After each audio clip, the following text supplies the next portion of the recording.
Hey, what's up, guys? I'm from AchieveIncorporated, and Evan, where the hell are you? I'm stuck. Where are you? Above. What are you doing up there? I don't know. Okay, if you don't know, then why the heck are you up there? What was the purpose of going up there anyways in the first place? I was, playing a little too much, Batman Arkham City. Maybe this review might help me be more like you? Well, without the being stuck. And obsessed? Yeah. It might. So, how are you gonna get down there from there? Give me a couple minutes and I'll be... I got it stuck around my neck.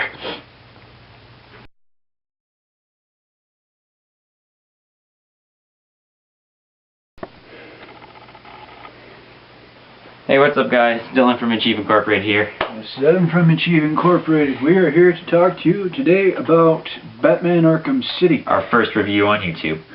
Yeah, this game here is on, obviously, PlayStation 3, Xbox 360, and PC. So, let's get this started, huh? Shall we? Yes, we shall.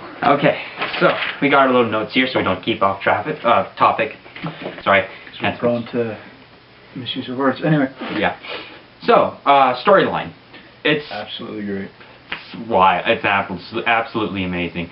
Phenomenal, I'll tell you that right now. Written by Paul Dini, and those who are familiar with the Batman universe, well, Batman animated universe, he's the one who did the actual story for Batman Arkham Asylum, and he did the many stories for the Batman animated series, which is still my favorite series, television series, to this day, even though it's off air, but I've got it on seasons. Because that's how much of a Batman geek I am. But you're a Batman geek. But that's why we all love you. Yeah, exactly. So, but no, the story is absolutely incredible. It took me personally, it took about, just story-wise, 11 to 12 hours.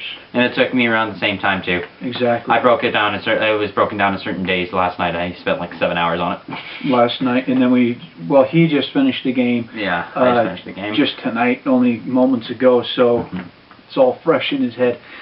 So anyway, we don't want to touch too much about story because obviously for those people that have not played it, we do not want to spoil anything. So moving on, okay.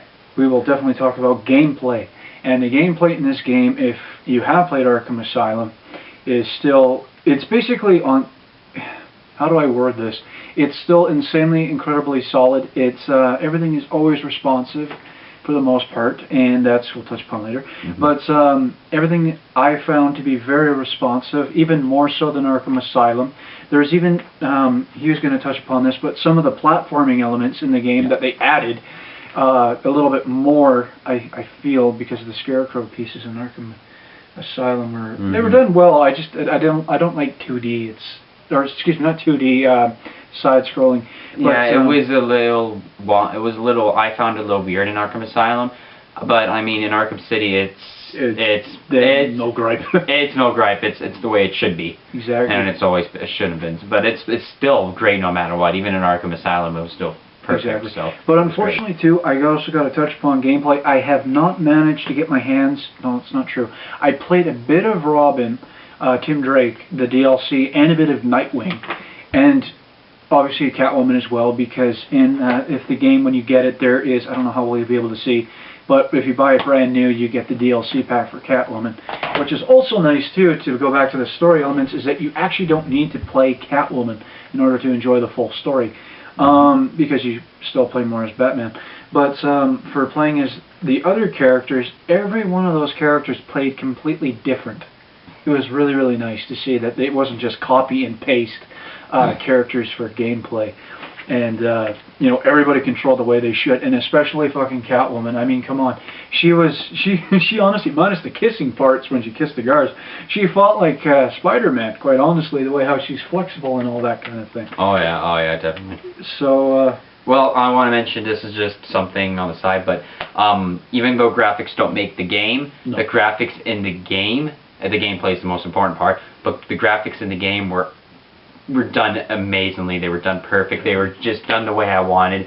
What I was hoping to see for the graphics wise, just for the graphic wise, that's detail inside the city. Yeah, it was what I wanted to see. It was exactly what I was expecting, and that's what I was very happy for that. So to me, it honestly felt like it was a mixture between a Tim Burton style with the comic books, of course, backing him up, and a bit of Christopher Nolan's type of Batman mixed into one, and had this game for art style and all that kind of thing. And even the artwork in the game, which is unfortunate we can't show you anything on the TV, but we already explained that in another video. Explained that already in another video, so if you haven't seen it, go to the other video. Exactly. So it might be around here, right where my hand is, just in an annotation, just really quickly, so let you guys know.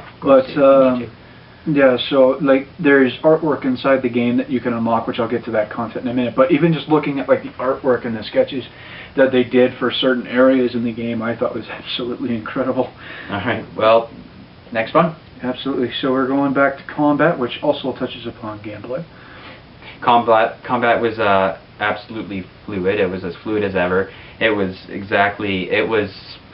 what Arkham Asylum was like. Just even it was tweaked a little bit better. It was tweaked and touched a little bit more better, but still, it was still as great as what it was like in Arkham Asylum. So exactly, no matter what. Basically, like I've said before, if you've played Arkham Asylum, you'll feel right at home in this one. If you play, well, I'm telling you this right now. Like you said, if you played Arkham Asylum and you play this, you'll be good. You'll be good. Oh, and this, I know I should be saying this at this point, but this is the kind of game that if you're a Batman fan, you will not be disappointed with this. Not at all. You will not be disappointed with this. So we won't touch upon too much of that because we already covered it in gameplay, but voice acting. It was great. The lip syncing was fixed.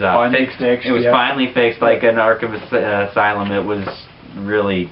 It wasn't bad, but it was not quite on par. It was not quite on par, exactly. This one, perfect, right on the dot, Rocksteady. Good job. Exactly. But as I was saying there before, the amount of content in this game is absolutely incredible. I've been told by a friend of mine who's a massive, kind of like a sandbox type RPG style gamer, and he actually absolutely loved the side missions. And I don't want to say too much about the side missions for those that haven't played it, but when you play the side missions, certain side missions will really surprise you. Unfortunately, you didn't get to check them out eventually, not yet anyway. Not yet. But for myself, when I played the side missions and doing all the Riddler content, which, as you may have heard, is 420 Riddler trophies, secrets, and riddles to do inside of Arkham City, and it's the greatest way to, because you haven't even seen how you actually get the locations on the map. Like some of the interrogations, I meant to put that down for a point. The interrogations that Batman does is just fucking awesome. Like one of my favorite lines that he gives is, lie to me if you're done eating solid foods, and do you know how many bones you have left in your body for me to break? And it just makes you feel like Batman. It's absolutely awesome. But anyway, this game really makes you feel like you're him, like you're actually standing in his shoes going, I'm Batman. I'm Batman. And then I will spoil this one small thing that is the first trophy / achievement, which made me laugh my ass off. But another thing for the content, like when I was saying there, is the game itself, like we had said, took us about 11 to 12 hours. But the way how they incorporated it, obviously the story is the main focus, but the way how the story was done, it felt like the amount of content in this game, it felt like one fraction of the game. Because all the side missions themselves, to me, honestly felt like they could have been their own story. And a lot of the side mission characters, like I was saying too, some of them you'll know who it is right away, but other ones will, honestly, they'll surprise you. Like there's one where you have to, I'll say this one thing, there's one side mission, where you have to find who's killing these certain people and removing their faces. And it's pretty graphic, but they don't show the faces being skinned or anything, you just find the body. But when you find out who is doing it, you kind of go, holy fuck, I didn't expect that, and it was really nice.